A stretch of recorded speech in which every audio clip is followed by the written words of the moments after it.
Sullivan. No. They attacked me.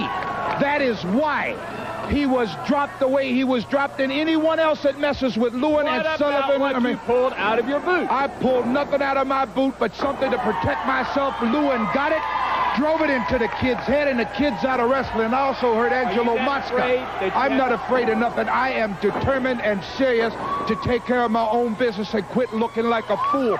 So from now on, anybody that wants to sign Angelo Mosca, you want a match with Lewin, you want a match with Sullivan, that's what I want, brother. So you come on down, and I'll guarantee you, like Caesar said in Rome, to the victors go the spoils.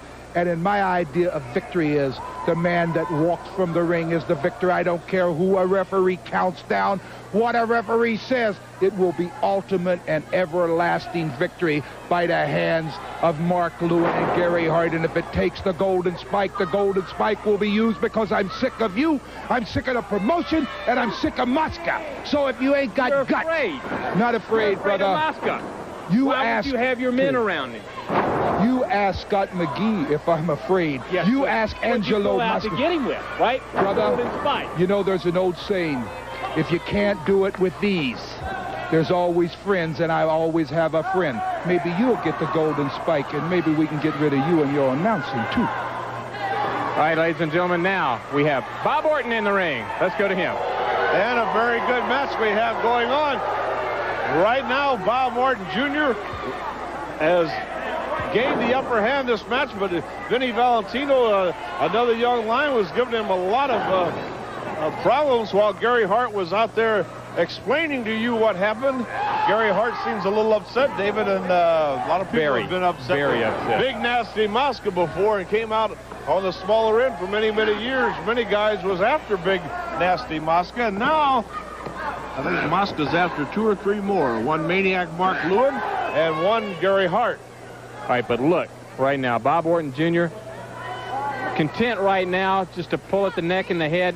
All right, pulls that knee guard down, drops it right across the net to inflict pain. The neck. What he tried to do to Ric Flair. Exactly, he tried David, to snap it. And that, but they are so proud of being called now because it made them $25,000. The diamond drill neck twist on that they did on Ric Flair. We should call it the $25,000 neck twist. Yes, that's right. All right. Neck breaker there. And it did one thing, because it made... pats himself on the back. Oh, how proud he is of himself. That $25,000 made Bob Orton Jr. and Dick Slater go from the hunters to the hunted, because they found out that Ric Flair had a lot of friends that was going to revenge for him, one being Wahoo McDaniels. Vinnie Valentino fighting back now. Bob Orton Jr. in that corner. Knee right into the midsection of Valentino. Like you were saying before, John, Bob Orton Jr. and Dick Slater were the ones that almost kept Ric Flair from going to Starrcade 83. And like I told you fans a little bit earlier too, we want your opinion about Starrcade 83. If you have that pencil and paper ready, we want to put up the address to write and give us your opinion of what you think of Starrcade 83. All right, there's the address right there. Jim Crockett Promotions, 421 Briar Bend Drive, Charlotte, North Carolina. The zip is 28209. Please write us and give us your opinion of what you think of Starrcade 83. Look, he drives that knee right into the chest. A knee left from the top turnbuckle by Bob Orton Jr. And David, we have never, ever said, and it couldn't be said, that Bob Orton Jr. is not a great wrestler. Well, that he is. His tactics have a lot to be desired. And a lot to have different opinions about. But this man can execute anything. He's just a great all-around athlete. Yes, he is. All right. My picked goodness. him up and just let him loose. Dropped him right on his head. Got a little extra twist of any maneuver he performs in that ring. There was a double arm suplex, but never done. He's been working just really on the upper part of the body, the neck, the head, the upper part of the shoulders, just pounding away. Ooh, good grief.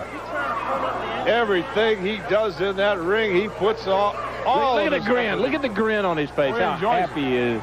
He does. He really enjoys it. He's setting him up. He's got that neck in position. Look, he's trying to yank it. Valentino holding on for dear life. He doesn't want it. He snapped. Valentino trying to fight, He snapped. pounding away now at the face. Orton. Content really just to punish. Excuse me, John. He Go ahead. snapped Ric Flair's neck that night, just like he would be trying to drill for oil. Then they come around here and say that was a diamond drill neck twist. Well, it looked like he's trying to set Vinnie Valentino up. Wait a minute. John, he's going up. Oh! Off the top turnbuckle to the floor of the arena, not the ring. Bob Orton Jr. does everything just a little bit extra. Yes. A little bit more finesse with a little bit more. All right, now he rolls in and out. That count. Yes.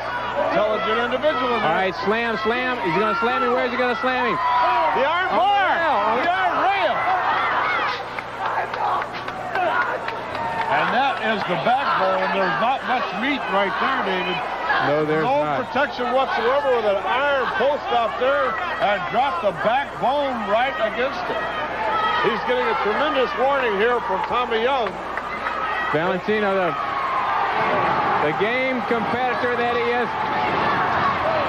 You hear it? They're yelling, "We want Flair." They would still, even though Rick's got the world heavyweight belt, they still love to see Rick get Bob Orton Jr. Yes. I know everybody that was seen Starrcade or everybody's heard the results now are happy that Ric Flair won the world title again, but they still want to see him get down. Oh, yes. Hey, Orton wants Ric Flair. He wants a shot at that World Heavyweight Championship. He wants Ric Flair to come back in the area. He wants to wrestle him for that championship. That would be a good match. And Valentino trying to come back in. As we said, the one and only belt so far in Ricky Steamboat's career that he hasn't got is Ric Flair's belt, the one that Ric Flair now possesses. And he's been 5-time tag team champion. Yes. Valentino fighting back now. Jumps over, sunset flip. Got him down. We could be up there. Oh, just a two as Orton was able to escape. Orton now backs him up into the ropes. Bulldog. Oh, and he drives that head into that box. Smashes that face. Orton now takes his time. That was a little confident look right there. I think he knew that took a lot out of Vinnie. Picks him up. All right. Superplex. John, you think that's what he's going to do? Got him in position, and he's got him dazed. Vinnie's lucky to stay on he's that got him up. turnbuckle. He's got him up. That's what he's going to do. Picks him up. Drives him hard down on that mat. And he covers them all in one motion. Lateral press. The winner with a great maneuver, Bob Orton Jr. Here you have it as he has him. Orton coming off that top turnbuckle, driving that knee right into the head, neck, and throat of Vinnie Valentino. Another great maneuver. The winner, Bob Orton Jr.